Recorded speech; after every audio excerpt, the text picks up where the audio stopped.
So, ang topic natin ngayon is about the practical exam in Python programming, which is about the comprehensive hospital billing and admission system. So, dito, didiscuss ko sa inyo yung code na ginawa ko or yung program na ginawa ko about the hospital billing and admission system. So, the program should accept patient information, vital signs, and kanya rin daw dapat mag-calculate ng charges, apply ng discounts, and dapat made-determine niya sa huli kung ano yung status ni patient. So, dito muna tayo sa requirements and instructions. So, the first section is the patient information or the input statements. So, dito, kinukuha lang ng program yung mga basic info ng patient tulad ng ID, name, age, room type, days of stay or kung ilang days siya nagstay, lab test, medicine fee, and operation needed. So, dito sa part na to, mag-enter lang si user dyan ng mga information niya. So, dito gumawa lang tayo ng different variables para dun i-store ng ni patient yung mga information na nilagay niya or in-input niya. So, dito sa patient ID and sa patient name, yung data type niya is string. So, naka-string yung data type niya. Sa age, naka-integer. Yung room type, string din. Days of stay, integer. Yung lab test, integer. Medicine fee is naka-float. And yung operation needed is naka-string din. So, next is, ito yung output niya. Yan. Itong code na to is ganito dapat yung magiging output niya. So, enter patient ID. Ito yun, nag-enter si user ng ID niya. Enter patient name. So, tinanggap niya yung string na data type. Enter patient age 20 kasi kanina yung data type natin is matanggap lang na integer. Enter room type. So, enter mo if ward, semi-private, private, or ICU. Enter days of stay 5. Enter number of lab tests 3. Enter cost of medicines 2,000. So, dito naman tinatanong if operation is needed pa ba. So, type mo lang if yes or no. Yan. So, next part is yung vitals or input statements or yung vital section. So, dito, ina-ask yung user para i-enter yung vital signs ng patient. Dito kinukuha yung vital signs ng patient which is yung temperature, systolic BP, diastolic BP, and yung heart rate. So, ito, gagamitin natin ito mamaya para malaman. Ito yung magiging basehan natin para malaman kung normal ba or may problem sa health status ng patient. So, ito, nag-declare lang tayo ng variable na temperature para doon natin i-store yung temperature ng patient, systolic BP for systolic BP, diastolic BP variable, and heart rate variable. So, ito yung mga data type niya. And ito yung output. And the temperature in degrees Celsius, 35.5.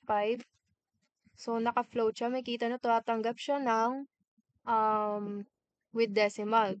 Enter systolic BP, dapat naka-integer pareho ang BP. Systolic at ang diastolic. And yung heart rate, dapat naka-integer din.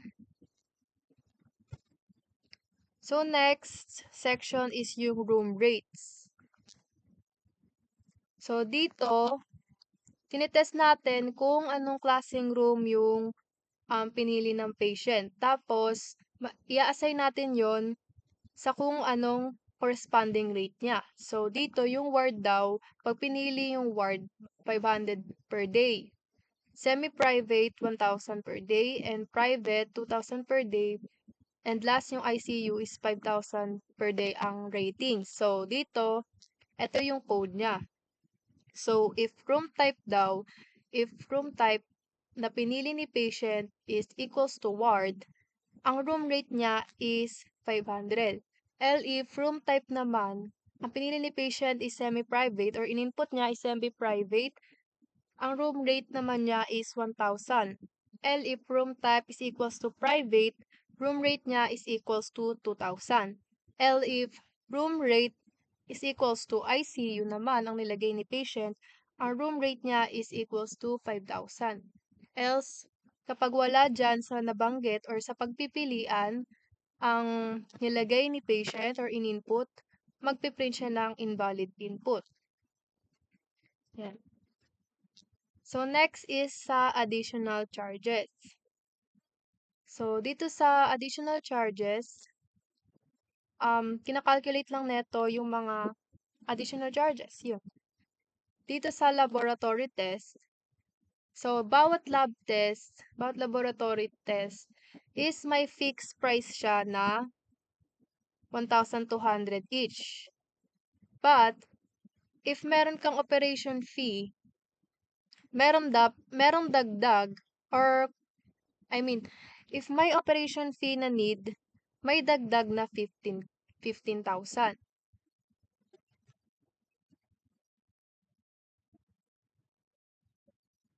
Ayan, so ito yung lab rate, naka-fixed rate siya ng 1,200. But if kinakailangan ba siya ng operation? If yes, yung operation rate niya is dadagdagan natin ng 15,000. So, magiging 1,200 plus 15,000. Else, if hindi na makailangan, yung operation rate niya is equals to 0. So, ang lab rate niya lang is equals to 1,200. Next is processing and calculation. So, dito na tayo sa billing calculations, sa mga computations.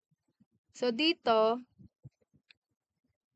kino-compute lang natin yung room bill, lab bill, operation bill, and subtotal. Dito rin tayo mag-a-apply ng discounts.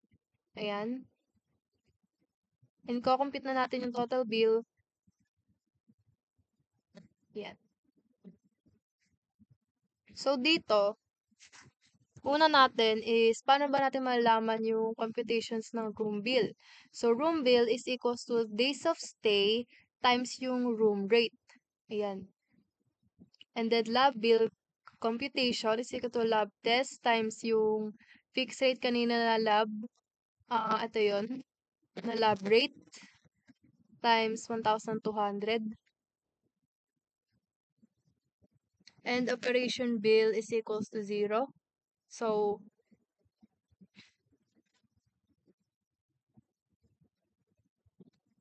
if operation needed is equals to, yes, operation bill is madadagdagan ng 15,000. Yan. So, ngayon, ikakalculate natin yung subtotal. It is equals to room bill plus lab bill plus medicine fee plus operation bill. Ayan. So, ipagpa-plus lang natin lahat yan, makukuha na natin yung subtotal. And then, for the discount calculation, yung discount, ano lang tayo dito, initialize lang natin yung discount into 0. So, if age daw is greater than or equals to 60, yung discount niya daw is subtotal times 0.20. Ita-times daw natin yung subtotal sa 0.20 or 20% na 20%. Discount reason is equals to 20% senior citizen discount.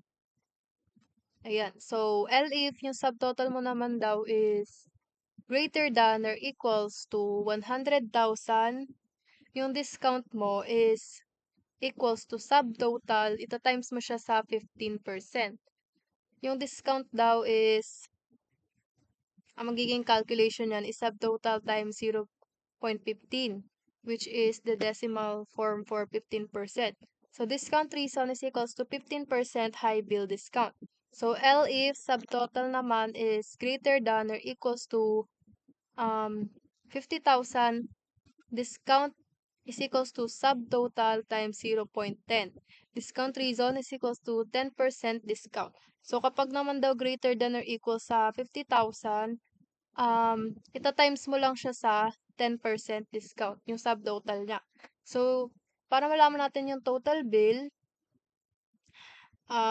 yung subtotal daw is ima-minus mo sa discount.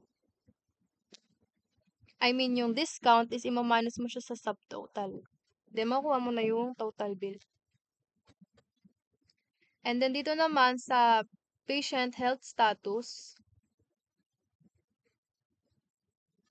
ayan, dito naman sa patient health status or yung vitals evaluation. So, dito natin malalaman if normal ba yung temperature, high, low blood pressure, normal blood pressure, ayan, low heart rate, high heart rate, normal heart rate. Ayan. So, gagamit daw tayo ng conditional statements. So, dito sa unang part, yung sa pagkuha ng temperature, if temperature is greater than or equals to 38, like kunwari, ang in-input ni patient is 39, 40, yung temperature status daw na lalabas is fever. Else naman daw, kapag hindi na na-meet tong condition na to, yung temp status niya is normal temperature. Ibig sabihin, kapag mas mababa sa 38, ang magiging temperature niya is normal temperature. So, if dito naman tayo sa pag-determine ng blood pressure rate. So, if yung systolic BP mo daw is greater than or equals to 40 or yung diastolic mo daw is greater than or equals to 90, alin man dyan sa dalawa, yung BP status mo is high blood pressure. If naman, systolic BP mo is less than or equals to 90 or diastolic BP mo is less than or equals to 60, ang BP status mo is low blood pressure. Else naman, kapag wala dyan sa dalawa, yung na-meet mo na condition, ang BP status mo is normal blood pressure.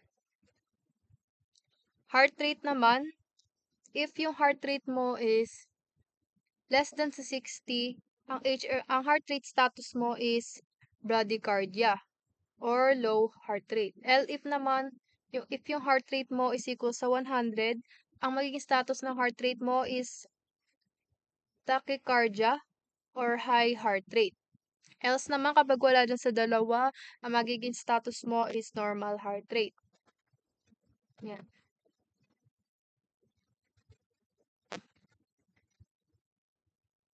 So, dito, declare lang tayo ng variable, nag-declare lang ako ng variable dito sa loob ng mga conditions. And ito yung magsisilbing storage ng mga output dun sa, if na-meet niya yung condition na yun. Yan. So, temp status. Yan. So, the last is the final output. So, dito natin makikita yung summary ng information and ng billing details ng patient.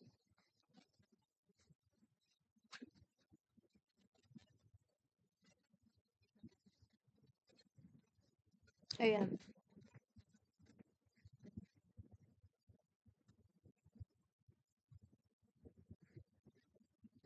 Punta muna tayo sa code. Doon muna tayo sa code. So, ito yung kanina, yung first part, yung patient, pag-input ng patient information. So, ito yan. Ito yung code para dyan. So, ito dapat magiging kakalabasan yan. Ito. And then sa vitals, kung saan kinukuha natin yung temperature ng ng vital signs ng isang patient, dito rin dapat yan. Dapat mag-output siya. And then, yung ano pa ba kailangan i-output? Yung billing details. Ayan. So, ito yung mga conditional statements na inano natin kanina. Diniscuss, processing and calculations. Ito yung computations kanina. Paano nakuha yung mga billings, discounts, and total bill. And then next, ayan, dito rin natin makita um,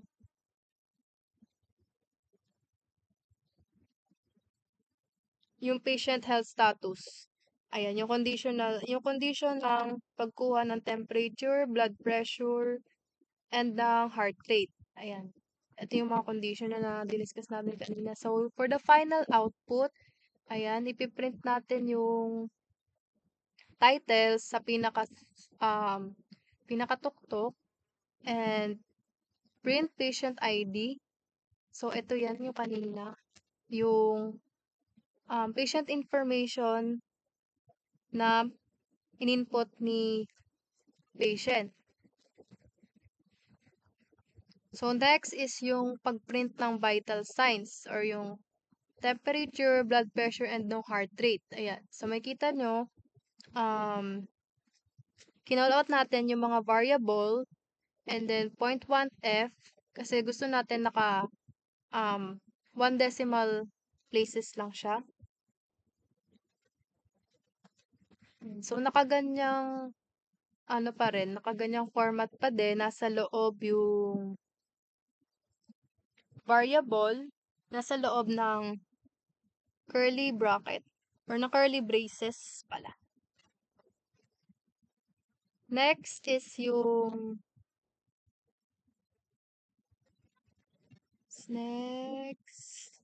billing details. Ito.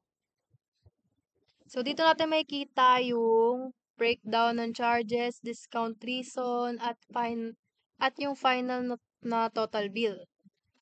Yan. So, ito yan. Billing details.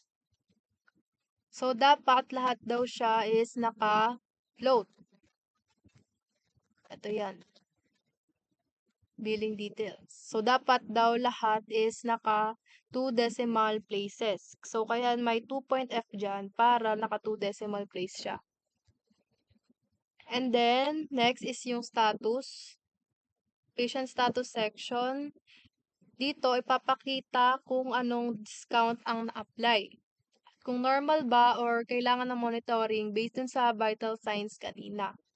So, dito, ito yon. If temp status is equals to normal temperature and yung BP status is equals to normal blood pressure and HR status is equals to normal heart rate. So, dapat lahat yan is normal para yung i-print niya is normal vitals. Else naman, kapag may isa lang dyan ang hindi normal or need ng, kunwari may fever, yung temp status niya, or yung BP status niya is high blood pressure, hindi siya normal. Ang ipiprint niya is patient requires close monitoring due to abnormal vitals. So, kailangan dapat lahat yan is mag-true. So, ito yung output natin kanina. Ito yung patient information. Ayan, kinukuha niya. So, is operation needed? Yes. Hospital admission and bill summary. Ito yung patient information, yung vital signs, yung billing details. So, lahat naka 2 decimal places. Billing details. So, ito yung breakdown ng mga bills. Dito rin yung mga discount apply, discount amount, and then yung total bill. And then, sa pinaka huli is yung status. Di ba sabi kanina dapat daw, i-display niya yung health status ni patient.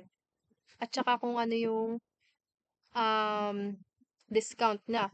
So, 20% senior citizen discount. And yung patient requires close monitoring due to abnormal vital signs. Bakit? Kasi meron siya ditong Yung vital signs niya is abnormal, hindi siya normal. Yung temperature niya may fever, yung blood pressure niya naman is high blood pressure, and heart rate niya is high heart rate. So, kaya ang naging output dito is patient requires close monitoring due to abnormal vitals. So, yun lang.